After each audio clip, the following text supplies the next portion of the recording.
नमस्कार दोस्तों, आप सभी का हमारे YouTube channel help desk Chhattisgarh में बहुत स्वागत है।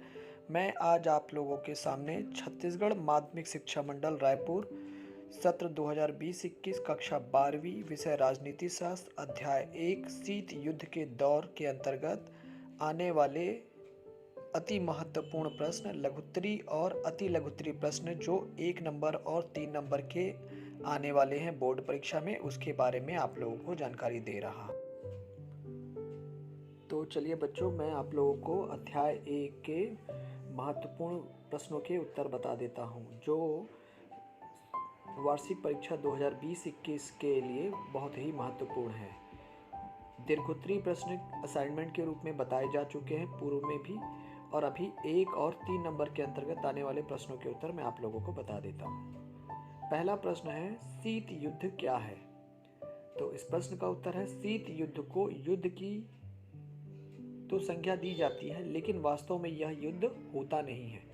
शीत युद्ध युद्ध ना होकर होते हुए भी युद्ध जैसी ही परिस्थिति, जिसके अंतर्गत सैनिक प्रतिस्पर्धा, जासूसी, राजनीतिक हस्तक्षेप, शस्त्रों का निर्माण जैसी स्थितियां उत्पन्न हो जाती है। राजनीतिक अविश्वास, वैचारिक मतभेद जैसी स्थितियां उत्पन्न हो जाती है, जिससे यह तो लगता है कि युद्ध होने वाला है, लेकिन वास्तव में युद्ध नहीं होता है।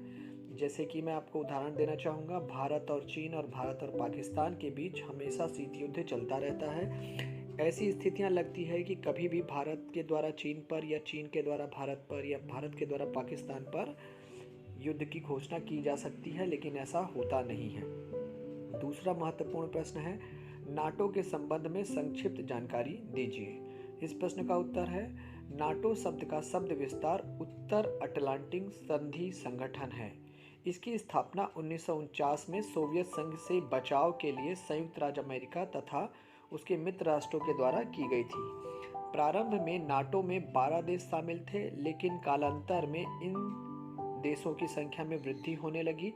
मुख्य रूप से संयुक्त राज्य America, Canada, Britain, France, Germany और बेल्जियम सदस्य के रूप में शामिल थे। वर्तमान में नाटो के सदस्यों की संख्या 28 है। इसी प्रकार अगला प्रश्न है, महत्वपूर्ण प्रश्न है, वर्साई की संधि संगठन क्या था? तो इस प्रश्न का उत्तर है, पूंजीवादी देशों के विरुद्ध साम्यवादी देशों के द्वारा बनाई गई संधि संगठन को वर्साई की संधि संगठन कहा जाता है। इसकी स्थापना 1955 में सोवियत संघ के द्वारा की गई थी। इस संगठन के सदस्य के रूप में रूस, रोमानिया, पोलैंड, बुल्गारिया जैसे देश शामिल थे। वर्साई संधि संगठन 1991 में समाप्त हो गया था।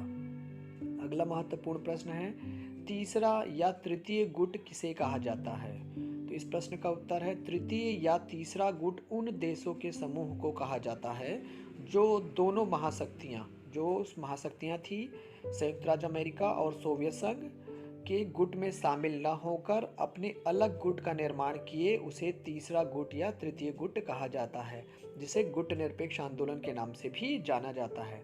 अगला महत्वपूर्ण प्रश्न है, तीसरा विश्व किसे कहा जाता है?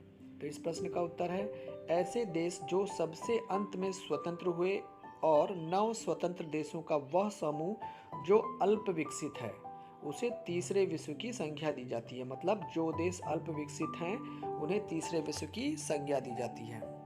अगला प्रश्न है, दो ध्रुवी विश्व से क्या अभिप्राय है? तो इस प्रश्न का उत्तर है, विश्व का दो भागों में बंटना, दो ध्रुवी या दो गुटों में बंटना दो ध्रुवी विश्व कहलाता है। एक ध्रुव का प्रतिनिधित्व संयुक्त राज्य अमेरिका के द्वारा और दूसरे ध्रुव का प्रतिनिधित्व सोवियत संघ के द्वारा किया जाता था।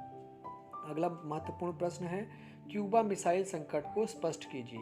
तो इस प्रश्न का उत्तर है, शीत युद्ध के दौरान अक्टूबर 1962 में सोवियत संघ, क्यूबा और संयुक्त राज्य अमेरिका के बीच एक टकराव था। क्यूबा जो अमेरिका के दक्षिण में स्थित है।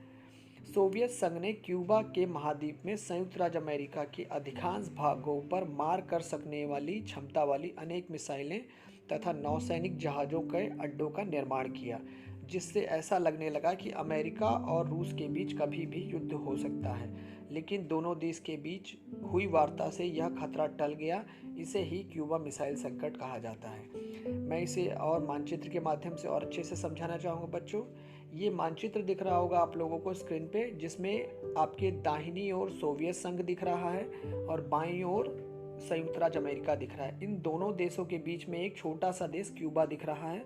वहाँ पे सोवियत संघ के द्वारा मिसाइलें, परमाणु हथियार और नौसेना जहाज के अड्डे बनाए गए ताकि संयुक्त राज्य अमेरिका पर आसानी से हमला किया जा सके।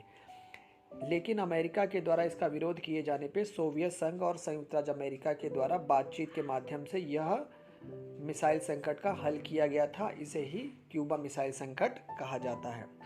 अगला महत्वपूर्ण प्रश्न है, तनाव, शैथिल्य या दीदांत का क्या अभिप्राय है? तो इस प्रश्न का उत्तर है 1962 में क्यूबा मिसाइल संकट के बाद दोनों महाशक्तियां संयुक्त राज्य अमेरिका और सोवियत संघ जो थे, शीत युद्ध के नकारात्मक परिणाम से त्रस्त हो गए थे, परेशान हो गए थे और उन्होंने समझौतावादी दृष्टिकोण के आधार पर मैत्रीपूर्ण सहयोग करने लगे और इसी परिवर्तन को तनाव, शैथिल्य या दीदांत के नाम से जाना जाता है। अगला प्रश्न है, शीत युद्ध कब समाप्त माना जाता है? तो सोवियत संघ का विघटन 1991 में हो गया था। तो सोवियत संघ के विघटन के साथ ही 26 दिसंबर 1991 को शीत युद्ध को पूर्णतः समाप्त माना जाता है। अगला महत्वपूर्ण प्रश्न है, संयुक्त राज्य अमेरिका ने हिरोशिमा पर परमाणु बम कब गिराया था? तो इस प्रश्न का उत्तर है, संयुक्त राज्य अमेरिका ने द्वितीय विश्व युद्ध के दौरान जापान के हिरोशिमा नामक स्थान पर 6 अगस्त 1945 में अणु बम गिराया था। अगला प्रश्न है, विश्व की 2 महाशक्तियां कौन कौन सी थी? तो इस प्रश्न का उत्तर है, विश्व की 2 महाशक्तियां संयुक्त राज्य अमेरिका और सोवियत संघ, जिसे रूस भी कहा जाता है, थी। धन्यवाद दोस्तों। और अधिक जानकारी के लिए हमारे हेल्प डेस्क छत्तीसगढ़ चैनल को सब्सक्राइब करिए और लाइक करिए। बहुत बहुत धन्यवाद दोस्तों।